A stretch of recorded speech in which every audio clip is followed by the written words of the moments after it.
Hey everyone, it's Janay here, and today I'm going to be backtracking a little bit and going back over the WHSmith Zoella Book Club from last summer.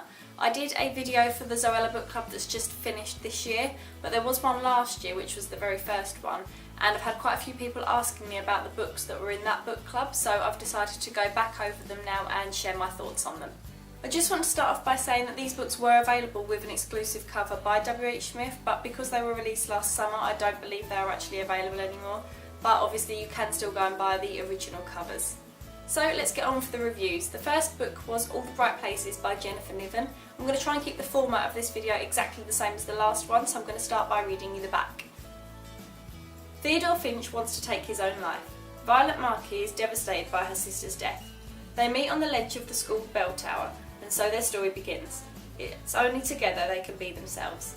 But as Violet's world grows, Finch's begins to shrink. How far will Violet go to save the boy she has come to love? This book was voted as the favourite in this round of the Zoella Book Club, and I can definitely see why. It is beautifully written.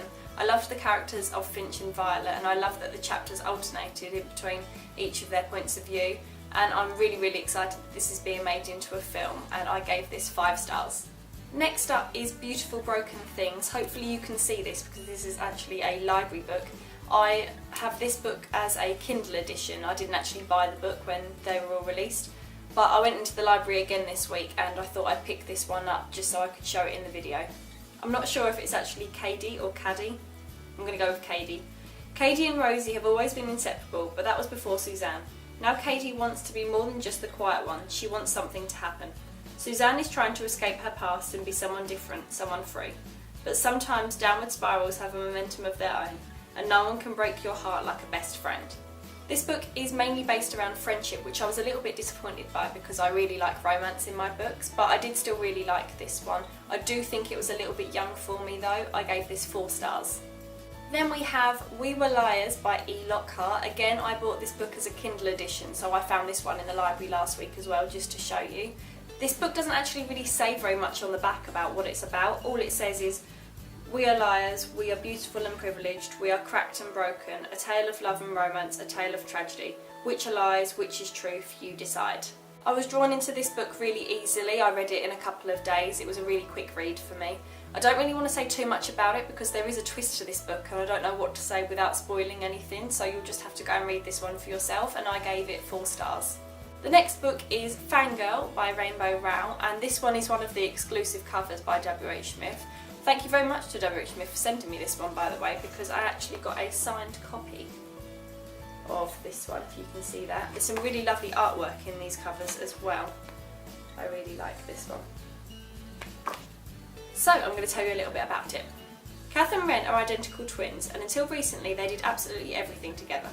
Now they're off to university, and Ren's decided she doesn't want to be one half of a pair anymore. She wants to dance, meet boys, go to parties and let loose.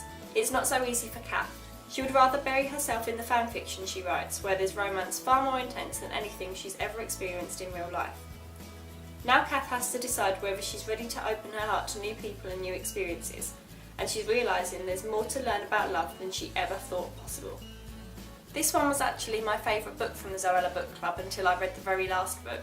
I just loved the whole idea of the story. I really like reading fan fiction from various fandoms, so I really connected with Kath straight away with this one, and I really hope that I get the chance to reread this one over the summer because I really enjoyed this, and I gave it 5 stars.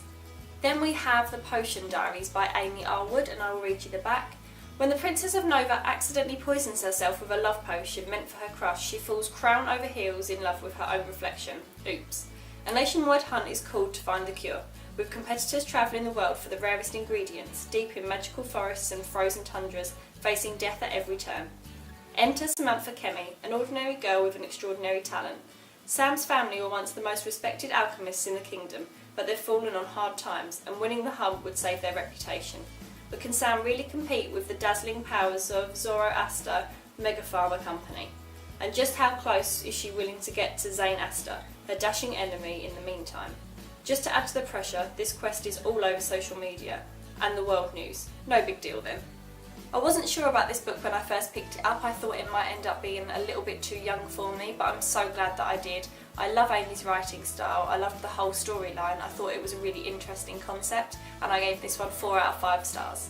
Next up is Everything Everything by Nicola Yoon, and this is another one of the WHSmith exclusive covers. Live life in a bubble or risk everything for love. Maddie is allergic to the world. She hasn't left her house in 17 years. Ollie is the boy next door. He's determined to find a way to reach her. And then it says, Everything Everything is about the crazy risks we take for love. I picked this book up one evening last summer and I read the whole thing in 3 hours. I was planning on going to bed and it got to like 10 o'clock in the evening and I thought I'll just start reading this one and get through a couple of chapters, and I ended up sitting there and reading the whole thing. It was absolutely incredible. Again, I don't want to say too much about this one because I really want you to go and read it, and it has a twist at the end, so please do. Also, the film is coming out very soon and I'm so excited for that. I can't wait to see it, and I think it's pretty obvious I gave this book 5 stars.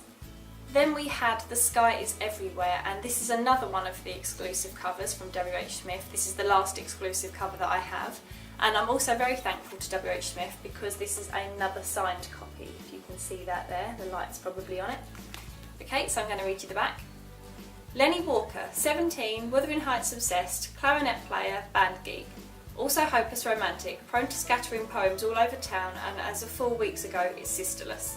A heartbreaking, heart-lifting, utterly compelling and completely unforgettable novel about first love and first loss. I was absolutely hooked on this storyline and I really enjoyed the love triangle situation in it as well. I also liked how prominent Lenny's sister is even after she's died. I really loved the writing style in this, and I loved the notes that have been scattered throughout it as well, and I gave this 5 stars. The final book in the first round of the Zoella Book Club was Billy and Me by Giovanna Fletcher. I could probably just hold this up to the camera, and if you've seen any of my videos before you will already know that this was my favourite. Sophie May has a secret, one that she's successfully kept for years. It's meant that she's had to give up her dreams of going to university and travelling the world to stay in her little village, living with her mum and working in the local tea shop. But then she meets the gorgeous Billy, an actor with ambitions to make it to the top. And when they fall in love, Sophie is whisked away from the comfort of her life into Billy's glamorous but ruthless world. Their relationship throws Sophie right into the spotlight after years of shying away from attention. Can she handle the constant scrutiny that comes with being with Billy? And most of all, is she ready for her secret heartbreak to be discovered and shared with the nation? I actually met Giovanna last week at her book signing and I vlogged it, so if you want to go and watch that I will leave the link in the description box below. But I think it's pretty clear that this is my favourite book from the first round of the Zoella Book Club. I just adored the storyline, I loved the characters so much, and as soon as I'd finished this I went straight out and bought the sequel, Always With Love. It's pretty clear that I gave this 5 stars. So those were all of the books from the first round of the WHSmith Zoella Book Club. Let me know which one was your favourite if you've read any of them, and if you haven't, let me know which one you would like to read next. As always, I will leave all of my social media links in the description box below if you want to come and chat about books or anything else. Thank you so much for watching, and I will see you again next week. Bye!